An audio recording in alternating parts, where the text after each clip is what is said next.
यार पिछले कुछ दिनों से मैं क्राइम से रिलेटेड ही स्टोरीज कवर करता हुआ रहा था, क्योंकि एक बहुत बड़ा सिलेबस ही कह सकते हैं इसको। एक बहुत बड़ा सिलेबस मेरा अभी भी क्राइम से रिलेटेड पेंडिंग है, जो आपके सामने मुझे रखना है।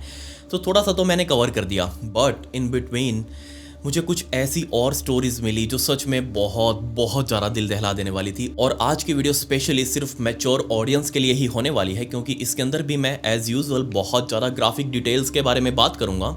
प्लस बहुत सारे मैसेजेस मुझे इंस्टाग्राम के ऊपर मिले कि लंबे टाइम से कोई क्लॉस्ट्रोफोबिक स्टोरी नहीं आई, और सच में मेरा भी बहुत मन था। मुझे बहुत ज़्यादा पसंद है क्लॉस्ट्रोफोबिक स्टोरीज को कवर करना। सो सेकंड वाली जो मेरी आज की स्टोरी होगी वो इतनी ज़्यादा क्लॉस्ट्रोफोबिक कि जब मैं उसको लिख रहा था तो एक बार तो मेरा भी दम घुटने लगा। बट उससे पहले वाली स्टोरी ये सच में किसी हॉलीवुड मूवी के जैसी लगती है। जब आप इसको जानेंगे तो आप भी कहेंगे कि नहीं विकी, ऐसा कुछ हो ही नहीं सकता। बट एट द एंड ये सच था। लेकिन एक सच ये भी है कि आप लोग सच में बहुत बहुत ज़्यादा ढीठ हो। मैंने कितनी बार आपको टारगेट्स दे लिए 20,000 लाइक्स के। मेरे मरने से पहले एक बार ये इच्छा पूरी कर देना। सो सॉरी, बट प्लीज़ आप लोग लाइक बटन को हिट कर दीजिएगा। सब्सक्राइब बटन के ऊपर भी क्लिक कर दे, कमेंट्स में पिक में लिख दें। Let's dive in.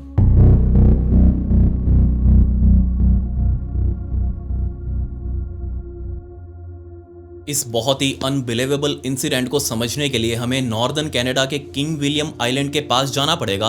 और टाइम था अप्रैल 1848, यानी कि अप्रैल 1848 का। इसी किंग विलियम आइलैंड के पास इनविट ट्राइब के लोग अपना पूरा कबीला वगैरह बसा कर रह रहे थे। और अप्रैल का टाइम इन इनविट ट्राइब के लोगों के लिए बहुत स्पेशल होने वाला था, क्योंकि अभी अभी सर्दियां खत्म हुई थी और अब इनको दोबारा से कोस्ट लाइन यानी कि समुद्री तट के पास जाकर अपना शिकार दोबारा से करना था, ताकि वो आने वाले टाइम में उस शिकार किए हुए जानवर को प्रिजर्व करके रख सके और आने वाली गर्मियों के साथ साथ सर्दियों का भी कुछ टाइम उसी शिकार के हवाले निकाल सके। सो इन इनविट कबीलों के लोगों ने उस दिन अपना पूरा ग्रुप बनाया और सुबह सुबह ये कोस्ट लाइन की तरफ जाने के लिए तैयार थे। अब आप इनकी लोकेशन थोड़ी सी समझने की कोशिश करिएगा। ये सभी लोग, ये पूरा कबीला कोस्ट लाइन से तकरीबन 4 किलोमीटर अंदर सॉलिड जमीन के ऊपर बसा हुआ था। अब ज़्यादा दूर तो नहीं थी कोस्ट लाइन, लेकिन फिर भी इनको कोस्ट लाइन तक यानी कि तट तक पहुंचने के लिए एक बड़ा सारा बर्फीला पहाड़ क्रॉस करना था, और उसी के बाद ये उस तट तक पहुंच सकते थे, ताकि जाकर वहां पर वो जो किनारे पर आई हुई थी सील्स या फिर कुछ मछलियां, उनको पकड़ कर लेकर आ सकें, मार कर लेकर आ सकें। सो बहुत बड़ा सारा ग्रुप, इनके अंदर काफ़ी सारे बच्चे भी जो इस कबीले के मौजूद थे वो बच्चे भी शामिल हुए, और ये सारे लोग अपनी यात्रा शुरू कर चुके थे। सो फाइनली ये जैसे ही इस बर्फीले पहाड़ के पास पहुंचे तो इनमें से जो बच्चे थे, अब आपने काफ़ी बार नोटिस किया होगा सभी बच्चों की मेंटालिटी एक जैसी होती है कि वो अगर किसी ग्रुप के साथ चल रहे हो तो काफ़ी बार वो आगे निकल जाते हैं, बजाय इन बड़ों के साथ चलने के ये उनको छोड़कर आगे की तरफ निकल जाते हैं। सो ऐसे ही इनमें भी जो जवान जवान बच्चे थे वो इस ग्रुप को छोड़कर आगे की तरफ निकले और बहुत तेज़ी से उस पहाड़ के ऊपर चढ़ने लगे, जबकि पीछे इनका पूरा ग्रुप अभी धीरे धीरे उस पहाड़ के ऊपर ट्रैकिंग करनी शुरू करने वाला था। सो जैसे ही सबसे पहला बच्चा उस बर्फीले पहाड़ के ऊपर चढ़ता हुआ, अपने हाथों को आगे की तरफ मारता हुआ उस ऊपर बिल्कुल चोटी के ऊपर पहुंचा, और जैसे उसने अपने दोनों हाथों से चोटी को पकड़कर ऊपर की तरफ देखना शुरू किया, सो आगे की तरफ बहुत ही क्लियर ब्राइट वाइट व्यू, पूरे इलाके में गहरी बर्फ पड़ी हुई थी, बिल्कुल फ्रेश बर्फ। लेकिन तभी उसका ध्यान सडनली एक चीज के ऊपर गया जो कि इस पूरी वाइट बर्फ को चीरते हुए उसकी आंखों में दिख रही थी। जी हाँ, आगे जो समुद्र का किनारा उसको दिख रहा था, उस किनारे के बीच के ऊपर उसको कुछ चीज़ थी जिसको देखकर वो पहले ऐसे बहुत अजीब सा उसको अनकंफर्ट सा लगा, और वो वापस पीछे उसी पहाड़ की चोटी के पीछे जाकर छुप चुका था। और उसने नीचे की तरफ घूमकर देखा जहां उसका पूरा ग्रुप आ रहा था, और भी बच्चे उसके पीछे पीछे भाग कर आ रहे थे, और उसने इशारा किया कि फटाफट आओ, वहां देखो क्या है। नीचे वाले लोग उस बच्चे के इशारे को देखकर बहुत तेजी से ऊपर की तरफ चढ़ने लगे, और ऊपर चढ़कर जब सभी लोगों ने उस हिल के नीचे वाली साइड यानी कि कोस्ट लाइन की तरफ देखा तो एक मोमेंट के लिए सभी लोग बिल्कुल शांत हो चुके थे, क्योंकि वहां पर कोई भी सील नहीं थी, कोई भी बड़ी मछली नहीं थी या फिर कोई जानवर नहीं था, बल्कि वहां पर थे बहुत सारे लोग, बहुत सारे सफेद लोग, मतलब कि वाइट पीपल। नीचे इन वाइट स्किन वाले लोगों को देखकर ये इनविट कबीले वाले लोग बहुत ज्यादा डर गए, और ये वापस उसी पहाड़ की चोटी के पीछे छुप गए और डिस्कस करने लगे कि आखिर ये क्या बीमारी है। यहाँ पर आज तक कोई भी ऐसे व्यक्ति आया नहीं, इस कबीले तक कोई नहीं पहुंचा। इस तट के ऊपर ये इतने सालों से रह रहे हैं, इतने बार ही आ चुके हैं, लेकिन आज तक इनको यहाँ पर कोई भी आदमी नहीं दिखा। लेकिन अब नीचे तट के ऊपर बहुत सारे आदमी हैं, लेकिन आदमी हैं ये भी दिक्कत नहीं है, बल्कि वो आदमी बहुत ही अजीब हरकतें कर रहे हैं। वैसे तो ये लोग बस चल रहे थे उस बीच के ऊपर, उस तट के ऊपर, लेकिन उनकी ये चाल बिल्कुल भी नॉर्मल नहीं थी, बल्कि ये लोग बहुत ही अजीब तरीके से, जैसे कि उनकी बॉडी उनके कंट्रोल में नहीं है। मतलब कि वो बहुत ज़्यादा लड़खड़ा कर चल रहे हैं, एक दूसरे को अपनी बहुत ही शॉकिंग रिएक्शन से देख रहे हैं, एक दूसरे से बातें भी नहीं कर रहे, बस वो बहुत ही लड़खड़ा कर जैसे कि ज़ॉम्बीज चलते हैं। बिल्कुल वो ग्रुप नीचे जो मौजूद था वाइट पीपल का, वो लोग ऐसे ज़ॉम्बीज की तरह बिहेव कर रहे थे। जिसके बाद इन कबीले वाले लोगों में से 2 आदमियों ने हिम्मत करी और वापस उस हिल के ऊपर चढ़कर आगे की तरफ देखने लगे, और एक्चुअल में वो लोग नीचे जो घूम रहे थे वाइट पीपल, उनकी काउंटिंग कर रहे थे कि असल में लोग कितने हैं। सो एक रफली आइडिया तकरीबन 40 लोग नीचे वो घूम रहे थे, एक दूसरे को देखते देखते ज़ॉम्बीज की तरह बिहेव कर रहे थे, लड़खड़ा कर चल रहे थे। अब इस पॉइंट पर आकर ये इनुइट कबीले वाले लोग बहुत ज़्यादा अनकंफर्टेबल हो चुके थे, क्योंकि आज तक ये कभी भी किसी सफ़ेद स्किन वाले इंसान से नहीं मिले थे, मतलब कि किसी भी वाइट लोगों से नहीं मिले थे, क्योंकि इनको लगता था कि वाइट लोग जो भी आसपास रहते हैं बड़े बड़े शहरों में, ये इनके लिए खतरा है और ये इनको ऐसे नहीं जीने देंगे। बट इनको फिर भी ये पता था कि एक जहाज पिछले साल इस किंग विलियम आइलैंड के पास आया था, लेकिन जैसे वो जहाज यहाँ पर पहुंचा उसके इंजन्स खराब हो चुके थे और धीरे धीरे सर्दियां आ गई, जिस वजह से वो जहाज वहीं पर फंस गया। चारों तरफ उस जहाज के बर्फ जम चुकी थी और वो लोग जो उस जहाज के अंदर सवार थे वो लोग वेट कर रहे थे गर्मियां वापस आने का, ताकि ये बर्फ अपने आप पिघले और उनके जहाज को वो यहाँ से वापस लेकर जा सके। बट अब समस्या इन इनुइट कबीले वाले लोगों के साथ ये थी कि आज तक इन लोगों ने कभी भी किसी वाइट आदमी के साथ बातचीत नहीं करी, इनको कोई उनकी लैंग्वेज भी नहीं आती और इनको सबसे बड़ा इनका मोटिव नहीं पता कि आखिर ये लोग इस तट के ऊपर कर क्या रहे हैं। ये अपनी शिप के अंदर वापस क्यों नहीं जा रहे, क्योंकि इनको तट से थोड़ी दूर समुद्र के अंदर बर्फ के बिल्कुल बीच में इनका जहाज फंसा हुआ दिखाई भी दे रहा था। सो सारी काउंटिंग करने के बाद दोबारा से इन इनुइट कबीले वाले लोगों ने हिम्मत दिखाई, क्योंकि अभी तक इन लोगों ने सिर्फ इनकी काउंटिंग करी थी नीचे मौजूद वाइट पीपल की, वो सिर्फ 40 के आसपास थे। लेकिन ये लोग सिर्फ यहाँ चल नहीं रहे थे, बल्कि इनके पास एक रेहड़ी इन्होंने बना रखी थी लकड़ी की, और उस लकड़ी की रेहड़ी को बर्फ के ऊपर रखकर उससे एक बहुत बड़ी रस्सी बांधकर 2 लोग उस रस्सी को खींचकर आगे की तरफ लेकर जा रहे थे। बट उस रेहड़ी के ऊपर इन लोगों ने कुछ बहुत सारा सामान बांधकर उसके ऊपर एक तिरपाल सा ऐसे बांधा हुआ था उस रस्सी के साथ, और वो रस्सी खींचकर ये लोग आगे की तरफ लेकर जा रहे थे। उस रेहड़ी को देखकर क्लियरली साफ था कि इसके अंदर कुछ बहुत बड़ा सामान है जिसको इन लोगों ने बांधा हुआ है और उसको खींचकर ये कहीं लेकर जा रहे हैं। और इस मोमेंट पर ये इनुइट कबीले वाले लोग बहुत ज्यादा डर गए और ये लोग वापस पहाड़ से थोड़ी नीचे उतरकर आराम से बैठकर सोचने लगे कि आखिर इन लोगों को क्या करना चाहिए। और इस मोमेंट पर अचानक से एक बहुत तेज चिल्लाहट नीचे उन वाइट पीपल जो वाइट लोग थे उनमें से किसी एक की चिल्लाहट बहुत जोर से ऐसे हवा के अंदर गूंजी, और ये चिल्लाहट इस इनुइट कबीले वाले लोगों ने भी सुनी। इनको इस मोमेंट पर लगा कि कहीं ना कहीं उन लोगों ने, नीचे जो ये लोग हैं, इन लोगों ने हमें देख लिया है और हो सकता है ये लोग हमारे ऊपर हमला करने की फिराक में हो। तो फटाफट से इन लोगों ने, इनुइट कबीले वाले लोगों ने अपने अपने भाले अपने हाथों में पकड़े और ऊपर की तरफ झांक कर दोबारा से उस पहाड़ी के नीचे देखने लगे कोस्टलाइन की तरफ। बट ये लोग गलत थे। असल में उन लोगों ने इन्हें नहीं देखा, बल्कि जो नीचे 40 लोग ऐसे ऐसे घूम रहे थे, लड़खड़ाते हुए आगे की तरफ जा रहे थे, उनमें से एक आदमी अब रुक चुका था और उसने बहुत ही अजीब सी पोजीशन बनाकर अपना मुंह ऊपर की तरफ करके बहुत जोर से चिल्लाना शुरू कर दिया। अब आप बस सोच कर देखिए, आप अपने 40 दोस्तों के या फिर किसी भी कलीग्स के ग्रुप के साथ ऐसे जा रहे हो घूमने के लिए और उनमें से एक बंदा ऐसे बीच में रुक कर चिल्लाने लग जाए, तो ऑब्वियसली बाकी 39 उसको रुक कर देखेंगे। लेकिन नहीं, यहाँ जो नीचे वो 40 लोग थे उनमें से एक जैसे ही बीच में रुक के ऐसे चिल्लाने लगा अपना मुंह ऊपर करके, बाकी 39 लोगों को फर्क नहीं पड़ा। वो बिल्कुल पहले की तरह ऐसे ही लड़खड़ाते हुए आगे की तरफ जा रहे थे, एक्सेप्ट 2 लोग जो उस रेहड़ी को खींचकर आगे की तरफ लेकर जा रहे थे। और जैसे ही उन दोनों ने पीछे घूमकर देखा कि उनका एक साथी ऐसे बीच में रुककर चिल्लाने लगा है, उसने अपना मुंह ऊपर की तरफ किया और जस्ट वो नीचे अब चिल्लाते चिल्लाते जमीन के ऊपर गिर चुका था। अब जैसे ये चीज़ उन दोनों ने देखी जो रेहड़ी को खींचकर लेकर जा रहे थे, उन्होंने अपनी रेहड़ी रोकी, उस आदमी के पास आए जो चिल्लाकर नीचे गिर चुका था, उसको खींचकर उस रेहड़ी के पास लेकर आए और उस रेहड़ी के ऊपर जो तिरपाल के साथ रस्सी बांधी गई थी उस रस्सी को खोला, तिरपाल हटाया और वो आदमी जो भी अभी नीचे गिरा था जिसको खींच कर लेकर आए थे, इस आदमी को उठाकर उस रेहड़ी के ऊपर डाल दिया। अब ये सब कुछ होता हुआ ऊपर इन्विट कबीले वाले लोग देख रहे हैं पहाड़ी के ऊपर से, लेकिन उनकी आंखें फटी की फटी रह गई। क्यों? क्योंकि जैसे इन सफ़ेद लोगों ने उस रेहड़ी के ऊपर से तिरपाल हटाया, उस तिरपाल के नीचे बहुत सारी इंसानी लाशें मौजूद थी। और जैसे ही इनका एक और साथी नीचे गिरा, इन लोगों को जैसे कि पता था कि ऐसा कुछ होने वाला है और ये इनके लिए एक रूटीन हो चुकी है।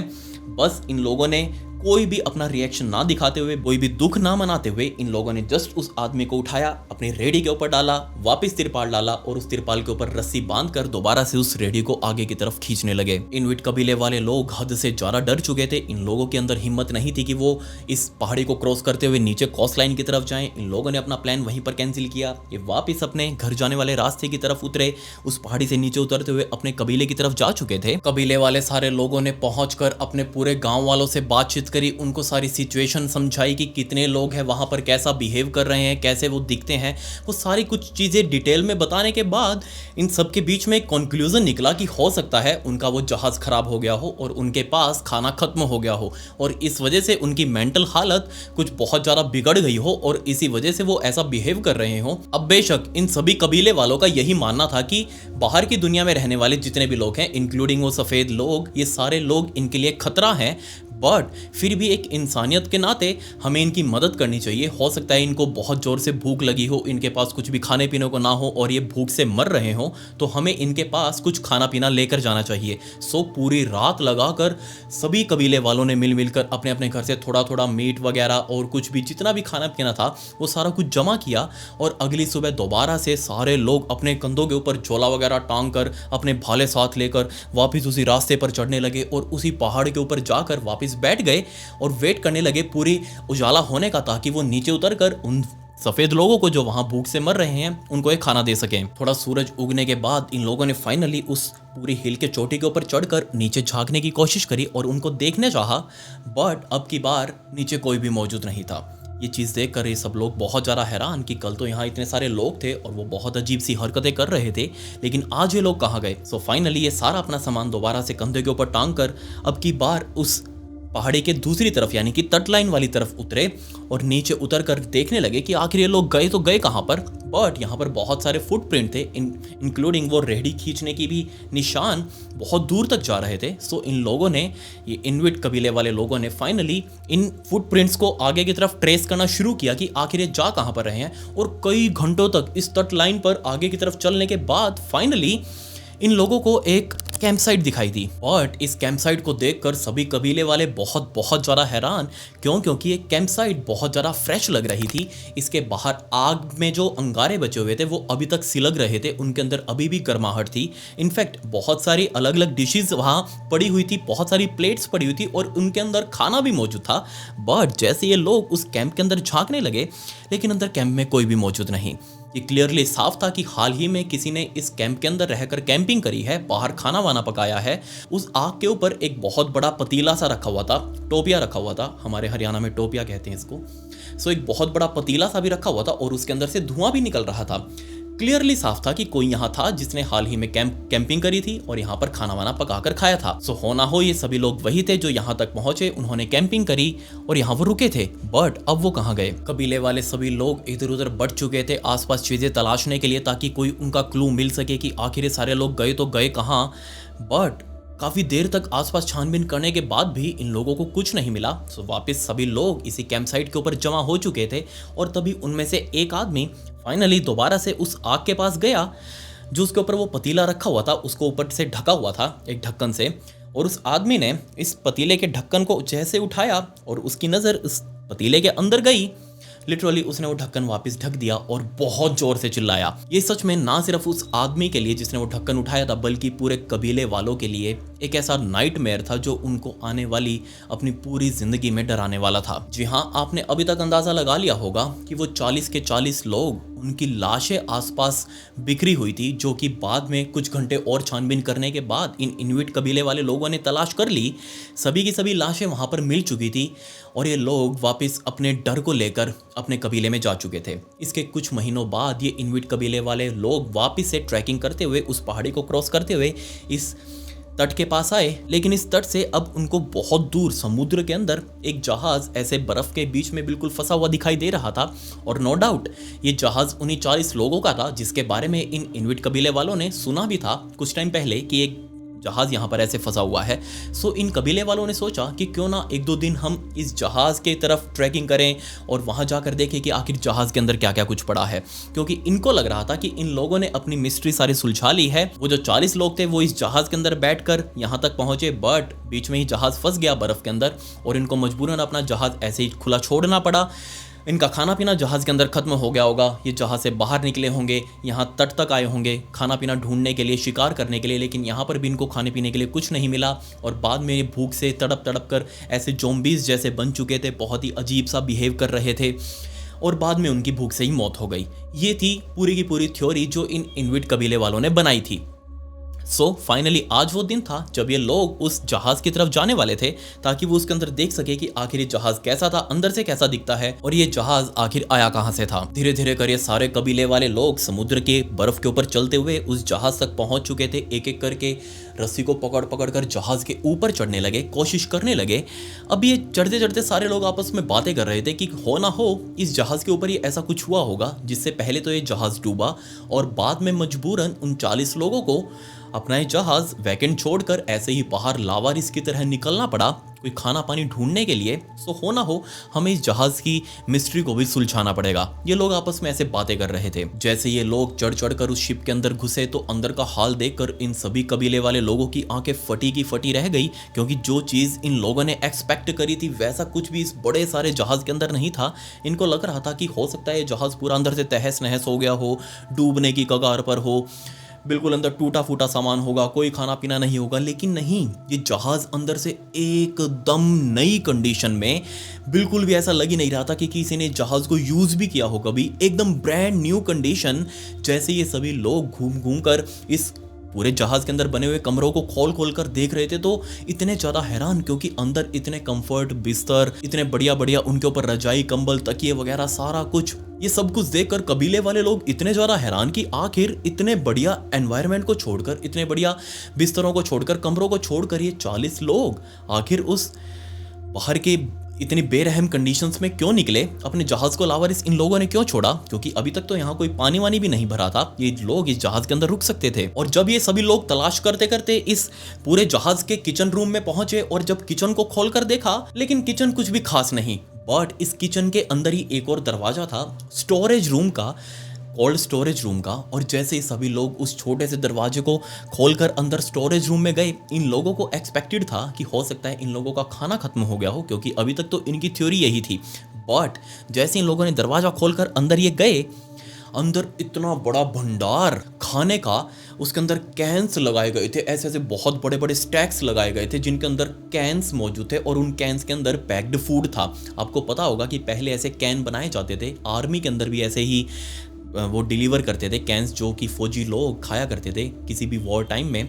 और ऐसे ही खाने के कैन, बहुत सारे कैन, हजारों कैन इस स्टोरेज रूम के अंदर रखे हुए थे, पैक्ड फूड। लेकिन ये कैसी बेवकूफ़ी थी, कैसा बाऊजीपना था कि ये लोग अपने खाने को छोड़कर, अपने बिस्तरों को छोड़कर ऐसे 40 के 40 इस जहाज़ को छोड़कर लावारिस यहाँ से बाहर निकले और ऐसे बाहर जाकर भूखे मरने की कगार पर उन्होंने अपनी जान दे दी। जिसका मतलब साफ ये था कि ये जो लोग ऐसा बिहेव कर रहे थे वो खाने की कमी की वजह से तो कर नहीं रहे थे। बट इसके पीछे फिर कारण क्या था, ऐसा क्या रीज़न था कि इन लोगों को अपना खाना पानी बिस्तर वगैरह छोड़ छाड़ कर ऐसे बाहर निकलना पड़ा, क्यों? बहुत बड़ा सवाल था। बट इन सभी सवालों का जवाब आने वाले 130 सालों तक किसी के भी पास नहीं था। फाइनली 1980s का टाइम आ चुका था और 1980s में फाइनली दोबारा से ना सिर्फ कनाडा की गवर्नमेंट ने बल्कि ब्रिटिश गवर्नमेंट ने भी इस पूरे केस के ऊपर दोबारा से जांच करी और तब एक बहुत ही अजीब, बहुत ही डरा देने वाली थ्योरी निकलकर सामने आई कि ऐसा कुछ उन लोगों के साथ हुआ था। तो असल में ये जहाज़ जिसके अंदर ये 40 कुछ लोग बैठकर यहाँ निकले थे एक्सपीडिशन के ऊपर, ये सारे असल में एक्सप्लोरर्स थे जो कि नए नए इलाकों को उस टाइम पर ढूंढने के लिए निकले थे।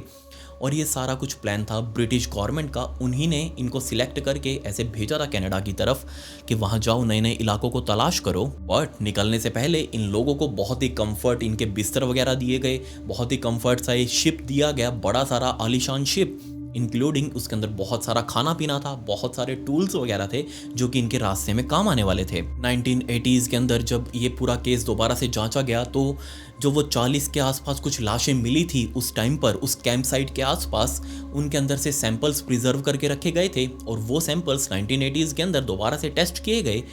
तो उन सैंपल्स के अंदर बॉडी सैंपल्स के अंदर उन सभी लाशों के अंदर बहुत सारा लेड मिला, जिसका क्लियरली मतलब ये था कि वो जो कैंड फूड था, जो वो पैक्ड फूड था, जो उस किचन के अंदर स्टैक्स लगा लगा कर रखा गया था, उन सभी कैंस के अंदर लेड मिलाया गया था। और ये पूरा का पूरा केस, ये पूरा का पूरा चक्कर असल में लेड पॉइजनिंग का था। जैसे ये 40 लोग अपना जहाज़ लेकर निकले होंगे, धीरे धीरे कर इन लोगों ने उस स्टोरेज से बाहर निकाल कर कैंड फूड खाना शुरू किया। धीरे धीरे असल में ये लोग लेड खा रहे थे, सीसा जिसको हम कहते हैं, लेड को अपने अंदर शरीर के अंदर ले रहे थे और धीरे धीरे शरीर इनका पूरा का पूरा जहरीला बनता जा रहा था। और लेड पॉइजनिंग का एक बहुत ही बड़ा सिम्टम होता है मूड स्विंग्स आना, नोजिया फील करना, और बिल्कुल ऐसा ही कुछ इनके साथ भी तो हो रहा था। ये लोग भी तो अपने बिना किसी हौसो हवास के अपने जहाज़ को छोड़कर खुद पैदल चल दिए तट की तरफ, और वहाँ पर इन लोगों ने ऐसा बहुत ही अजीब सा बिहेव करना शुरू कर दिया। और जब ये इन्विट कबीले वाले लोगों ने ऊपर चढ़कर देखा था नीचे, तो ये ऐसा बिहेव कर रहे थे जैसे सभी के सभी ज़ॉम्बीज़ हों। और धीरे धीरे कर ये सभी लोग मरते जा रहे थे, लेकिन इन लोगों के अंदर इतनी समझदारी थी कि अपने किसी भी व्यक्ति की लाश को ऐसे ही कहीं भी नहीं छोड़ना। ये सभी लाशों को अपने साथ उस टाइम पर लेकर जाना चाहते होंगे, इसलिए इन लोगों ने वो रेहड़ी भी बनाई लकड़ी से, और उस लकड़ी की रेहड़ी के ऊपर एक एक लाश को रखना शुरू कर दिया। जैसे ही कोई भी मरता, मरने से पहले वो अपने शरीर को ऐसे ज़ॉम्बी की तरह बनाकर अपना ऊपर मुंह करके बहुत ज़ोर से चिल्लाता और एकदम से नीचे कोलैप्स कर जाता। ये सारी चीज़ों की आदत इन सभी लोगों को हो गई होगी, और धीरे धीरे कर सभी लोग मरते गए और ये रेहड़ी के ऊपर एक लाश ये रखते गए। कहीं ना कहीं इन 40 लोगों को लगा होगा कि वो तट के आसपास जाकर अपने लिए कोई अच्छी जगह ढूंढ सकते हैं, बट तट के पास जाते ही इन लोगों को मौतें मिलनी शुरू हो चुकी थी। और इसके बाद तो इन सभी लोगों के माइंड में एक मेंटल हिस्टीरिया सा आ गया होगा। इन सभी लोगों ने अपनी मेंटल स्टेट लिटरली पूरी लूज कर दी होगी। इनके पास कोई भी सोचने समझने की क्षमता नहीं थी। बस इनको ये पता था कि इनके शरीर को भूख लगती है और उनको खाना चाहिए, और खाने के रूप में इन लोगों ने अपने ही भाइयों को, अपने ही दोस्तों को जो इनके साथ आए हुए थे, उनका यूज़ किया। जैसे ये लोग मरते जाते, एक के बाद एक उस रेहड़ी के ऊपर आते जाते, वो जो कैंप साइट थी, वो जो बना रखी थी, वो कैंप साइट कोई तब की नहीं थी, बल्कि बहुत पहले से यहाँ पर बनाई गई थी। तकरीबन 2-2.5 महीनों से वो कैंप साइट वहीं थी। ये रेहड़ी को सीधा उस कैंप साइट तक लेकर जाते, जो भी व्यक्ति दिन में मरता उसको रात को काट काट कर उसी को खा लेते। और जब इन्विट कबीले वाले लोग उस कैंप साइट तक पहुंचे थे, उस टाइम तक लिटरली 40 के 40 लोग मारे जा चुके थे। उन सभी की लाशों के टुकड़े आसपास बिखरे हुए थे, और उनको देखकर इन्विट कबीले वालों को विश्वास नहीं हुआ कि ऐसा कुछ भी हो सकता है। और जब फाइनली उनमें से एक व्यक्ति ने उस पतीले के ऊपर से ढक्कन उठाकर देखा, तो उस पतीले के अंदर असल में उस टाइम पर 3 सिर, कटे हुए सिर थे, जो कि पानी के अंदर उबल रहे थे। बट उसको पकाने वाला, उसको खाने वाला भी साइड में ही मरा हुआ था। अचानक से उसको भी अटैक सा आया होगा, कुछ दौरा सा आया होगा, और वो वहीं पर मर चुका था, जिसको देखकर इन्विट कबीले वालों की बस की बात नहीं रही। वो इतने भयंकर रूप से टॉर्चर हुए, मेंटली टॉर्चर, कि इन सारे तामझाम को यहीं से छोड़कर भाग चुके थे। पास ही में शहर में जाके इन लोगों ने मदद मांगी और सारा कुछ मामला बताया कि आखिर वहाँ क्या भसड़ है। आज तक भी जो भी लोग किंग्स विलियम आइलैंड के ऊपर जाते हैं, वहाँ पर उनको घूमते घूमते, या फिर अगर कोई भी वहाँ खुदाई वगैरह का काम होता है, तो आज भी वहाँ से इंसानों की हड्डियाँ मिलती हैं।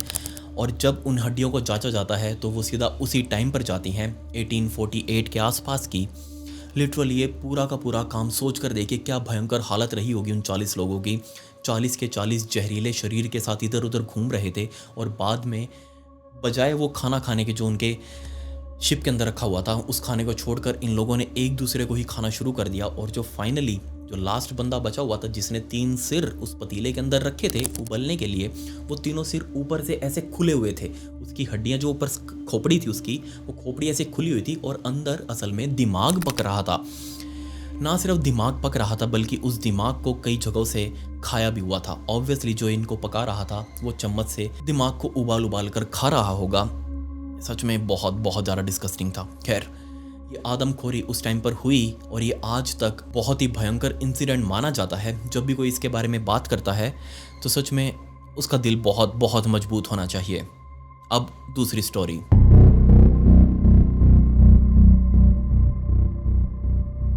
मेरे इस दूसरे इंसिडेंट को समझने के लिए हमें अमेरिका के कैलिफोर्निया में बने हुए लैनकास्टर में जाना पड़ेगा और यहीं पर बना हुआ था एक बहुत बड़ा ग्रोसरी स्टोर और दिन था 6 अगस्त 2018 का। दोपहर का टाइम हो चुका था और इस ग्रोसरी स्टोर के अंदर आने वाले बहुत सारे कस्टमर्स ने स्पेशली मैनेजर के पास जाकर ये कंप्लेंट करी कि जैसे ही हम आपके इस ग्रोसरी स्टोर के अंदर घुस रहे हैं तो फ्रंट डोर के पास बहुत ही अजीब सी गंदी सी स्मेल आ रही है, आप प्लीज़ इस चीज़ को जाकर इन्वेस्टिगेट करिएगा। अब काफ़ी सारे कस्टमर्स ने कंप्लेंट करी थी तो मैनेजर इससे बहुत ज़्यादा परेशान हो गया तो उसने खुद जाकर इन्वेस्टिगेट करना शुरू किया। पूरे ग्रोसरी स्टोर का उसने मुआयना किया और जैसे ही वो भी फ्रंट गेट पर आया उसको भी अजीब सी स्मेल ये फील हुई। उस स्मेल को फील करते ही उसने अपने एक एम्प्लॉय को बुलाया और कहा कि एक बार आसपास देखो, क्या पता कोई खाना वाना सड़ रहा हो, काफ़ी दिनों से यहाँ पड़ा हुआ हो और हमने उसको नोटिस ना किया हो और उसी की स्मेल हो। सो वो एम्प्लॉय और मैनेजर खुद मिलकर अपने नाकों के आगे अपना ऐसे हाथ लगाकर पूरे एरिया को इन्वेस्टिगेट करने लगे कि आखिर ये स्मेल आ कहाँ से रही है। सो ये इन्वेस्टिगेट करते हुए स्टोर से बाहर की तरफ आए। अब बाहर आप थोड़ा सा इमेजिन करने की कोशिश करेगा, इसका दरवाजा इस ग्रोसरी स्टोर का और उसके बाहर ऐसे एक पोर्च सी बनाई हुई थी, एक आर्क सी जाने का अंदर दरवाजा और उस आर्क के नीचे 2 बड़े बड़े पिलर्स लगाए गए थे और इनफैक्ट ये पिलर्स 2 नहीं थे बल्कि आसपास और भी बहुत सारे पिलर्स थे। और तभी उस एम्प्लॉय का ध्यान इनमें से ही एक पिलर की तरफ गया और उस पिलर से एक अजीब सा लिक्विड बाहर की तरफ निकल रहा था। अब जैसे उस एम्प्लॉय ने लिक्विड देखा उसने तुरंत मैनेजर को कहा कि सर प्लीज़ एक बार उस पिलर की तरफ देखिए, इसके अंदर से एक अजीब सा लिक्विड आ रहा है। अब जैसे उस मैनेजर ने उस पिलर की तरफ देखा, उस लिक्विड को नोटिस किया तो वो समझ चुका था कि नहीं, ये खाने की तो कोई स्मेल नहीं है, इस पिलर के अंदर खाना तो ऑब्वियसली कहीं से नहीं आ सकता। मैनेजर उस पिलर के पास गया, उस लिक्विड को टच करके फील करने लगा और जैसे उसने स्मेल करी तो उसको लगा कि हो सकता है ये कोई सीवर वगैरह लीक हो गया हो। क्योंकि इस पिलर के बिल्कुल बराबर में एक बहुत बड़ा सीवर था तो हो सकता था कि उसके अंदर से ही लिक्विड बैक प्रेशर हो चुका हो और वो लिक्विड बाहर चीरते हुए पिलर के अंदर आ चुका हो और उस पिलर से अपने आप लीक हो रहा हो। सो वो तुरंत भागकर अंदर गया, अपने ऑफिस में उसने प्लम्बर को जाकर कॉल किया। कुछ घंटों बाद प्लम्बर मौके पर पहुंच चुका था और मैनेजर ने सारी बात समझा दी कि ये जो सीवर है, इस सीवर के अंदर से कोई पानी वानी हो सकता है ऊपर की तरफ आ रहा हो, बैक प्रेशर हो चुका हो ये सीवर और इस पिलर से बहुत गंदी सी स्मेल आ रही है, आप प्लीज़ इसको इन्वेस्टिगेट करिएगा। सो प्लम्बर ने अपने औजारों से उस सीवर को खोलना शुरू कर दिया। बट जैसे उसने सीवर को देखा तो सीवर एकदम इंटैक्ट बढ़िया कंडीशन के अंदर, उसके अंदर कोई भी बैक प्रेशर नहीं था। इनफैक्ट पानी उसके अंदर बहुत ज़्यादा कम, तो बैक प्रेशर आने का तो सवाल ही नहीं। दूसरा, उस प्लम्बर ने आसपास खुदाई भी कर दी लेकिन कहीं से भी कोई पानी ऊपर आता हुआ दिखाई नहीं दे रहा था। आसपास की सारी मिट्टी एकदम सूखी हुई। सो प्लम्बर ने क्लियर कट बोल दिया मैनेजर को कि जनाब इसमें मेरा कोई भी काम नहीं है, ये जो भी कुछ चीज़ है, जो भी कुछ लिक्विड है, ये डायरेक्ट पिलर से ही बाहर आ रहा है, इसमें सीवर का कोई भी लेना देना नहीं है। बट मैनेजर अगेन दोबारा बहुत ज़्यादा परेशान कि ऐसा कैसे हो सकता है। क्योंकि ये जितने भी पिलर इस स्टोर के बाहर बने हुए थे ये सारे डेकोरेटिव थे, ये सारे सिर्फ सजावट के लिए यहाँ पर बनाए हुए थे, तो इसके अंदर तो कुछ होने का सवाल ही नहीं। ना ही इनके अंदर कोई पानी का कनेक्शन है, ना ही कोई बिजली का कनेक्शन है, ये तो प्योरली ईंटों से बने हुए हैं या फिर उनके अंदर सीमेंट वगैरह कंक्रीट का मसाला डालकर इनको बनाया गया था। बट मैनेजर के समझ में भी कुछ नहीं आया, प्लम्बर की समझ में भी कुछ नहीं आया। तो मैनेजर ने प्लम्बर को कहा कि एक काम करो यार, तुम्हारे पास औजार तो है ही, एक काम करो इस पिलर में से नीचे से एक आधी ईंट निकाल कर देखो, क्या पता अंदर कुछ लीक हो रहा हो। सो प्लम्बर ने अपना थैला खोला, उसके अंदर से हथौड़े और वो जो बड़ी सारी छीनी होती है उसको पकड़कर ठोकना शुरू किया और एक ईंट उसने तुरंत बाहर निकाल ली। बट जिस मोमेंट पर उसने वो ईंट बाहर निकाली वो इतनी जोर से चिल्लाया कि मैनेजर भागता हुआ सीधा अंदर की तरफ गया और अंदर जाकर उसने 911 डायल किया। पुलिस वाले मौके पर पहुंच चुके थे। असल में 5 दिनों पहले यहाँ से तकरीबन 2 किलोमीटर दूर हाईवे के ऊपर रे रिवेरा नाम का 45 साल का एक आदमी अपनी गाड़ी लेकर जा रहा था। बट साइड में उसने नोटिस किया कि उसके पीछे 2 पुलिस वालों की गाड़ियाँ लगी हुई हैं और वो बार बार उसको गाड़ी रोकने का इशारा कर रही हैं, पासिंग लाइट्स दे रही हैं, लेकिन उस रे रिवेरा ने अपनी गाड़ी नहीं रोकी। असल में रे रिवेरा ये जो गाड़ी चला रहा था ये एक चोरी की हुई गाड़ी थी और रे रिवेरा इस चोरी की हुई गाड़ी को लेकर यहाँ से भागने की फिराक में था। बट इमीडिएटली पुलिस वालों को पता चल चुका था कि रे रिवेरा इस रूट से जा रहा है, तो इसलिए पुलिस वाले उसके पीछे पड़ चुके थे और उसकी गाड़ी को रुकवाने की कोशिश कर रहे थे। काफ़ी देर तक उनके बीच में ये चोर पुलिस का खेल चलता रहा, लेकिन आगे जाकर एक मोमेंट पर आकर रे रिवेरा ने अपनी गाड़ी एक जंगली इलाके के साइड में रोकी और गाड़ी को रोकते ही वो गाड़ी से बाहर निकल कर जंगल के रास्ते से होते हुए अंदर डेंसली पॉपुलेटेड एरिया के अंदर जा चुका था। सबसे पहले तो पुलिस वालों ने वो गाड़ी अपने कब्जे में ली, जबकि एक पुलिस वालों की गाड़ी जंगल के दूसरे वाले साइड से होते हुए घुमाकर उसको यू टर्न लेकर दूसरी साइड में आए, जहां से उम्मीद थी कि ये रे रिवेरा यहाँ से बाहर निकलेगा और किसी दूसरे इलाके में जाने की कोशिश करेगा। पुलिस वाले काफ़ी देर तक उस पॉपुलेटेड एरिया के अंदर, घनी जनसंख्या वाले इलाके के अंदर ढूंढते रहे कि आखिर ये गया कहाँ, और फाइनली एक मोमेंट पर उनको दिखा कि ये रे रिवेरा एक ग्रोसरी स्टोर के अंदर की तरफ भागा है। पुलिस वाले तुरंत उस ग्रोसरी स्टोर के अंदर गए। वहां जाकर ना सिर्फ स्टाफ से बल्कि जो आसपास कस्टमर शॉपिंग करने के लिए आए हुए थे उन सभी से पूछताछ करी कि क्या अभी अभी तुमने एक आदमी को बहुत ही अजीब हालातों के अंदर, संदिग्ध हालातों के अंदर इस स्टोर के अंदर आते हुए देखा क्या? तो काफ़ी ने मना भी किया, काफ़ियों ने हाँ भी किया कि हाँ अभी अभी एक आया था, लेकिन वो बहुत ज़्यादा हड़बड़ाहट में था, इधर उधर देख रहा था। देखते ही लग रहा था कि उसको कुछ शॉपिंग नहीं करनी बल्कि वो किसी से बचता बचाता हुआ यहाँ पर आया है। और तभी उनमें से एक स्टाफ मेंबर ने पुलिस वालों को बताया कि जनाब मैंने उसको देखा था और वो तुरंत इस स्टोर के पीछे वाले इलाके में जो सीढ़ियां बनी हुई हैं ऊपर जाने के लिए, जो सिर्फ स्टाफ का इलाका है, वहां सिर्फ हम जो जॉब करते हैं वही जा सकते हैं, हमारा रेस्ट रूम वगैरह ऊपर बना हुआ है, तो मैंने उसको ऊपर सीढ़ियां चढ़ के हमारे स्टाफ ओनली इलाके की तरफ जाते हुए देखा था।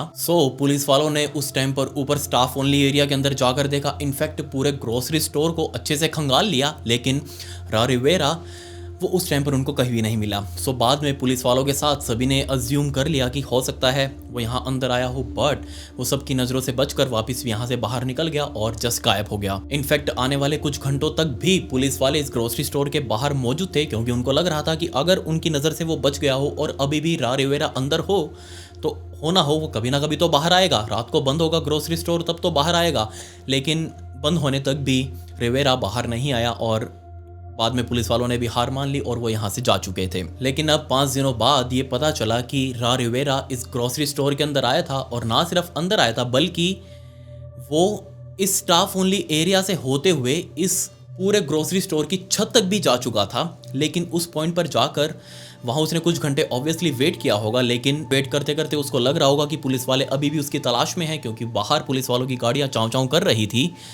लेकिन अपने आप को और ज़्यादा सेफ करने के लिए फाइनली बस अब आप इस ग्रोसरी स्टोर की जो फोटो आपके सामने आ रही है इसको देखिएगा। वो सबसे पहले इसकी छत पर गया होगा और बाद में इसके आगे जो एटिक सा बना हुआ है, ये एटिक, ये जो झोपड़ी टाइप की बनी हुई है इसकी छत, उसको लगा होगा कि क्यों ना वो इस छत के अंदर जाकर छुप जाए तो वो और ज़्यादा सेफ हो जाएगा, वो लंबे टाइम तक बच सकता है पुलिस वालों से। फिर तो रा रिवेरा वापस से स्टाफ ओनली एरिया के अंदर आकर और छुपते छुपाते सबकी नज़रों से बचते हुए वो इस एटिक वाले स्पेस के बिल्कुल सामने होगा। उसने इस एटिक का दरवाजा खोला, अंदर की तरफ गया, लेकिन उसको अंदर 3-4 ऐसे बड़े बड़े हॉल दिखाई दिए, बड़े बड़े छेद दिखाई दिए, और ये छेद कुछ और नहीं बल्कि एग्जैक्टली उन छेदों के नीचे जो पिलर्स थे वो पिलर्स ही ऊपर आकर ऐसे इस एटिक से मिले हुए थे। आपने भी फोटो के अंदर देखा भी होगा।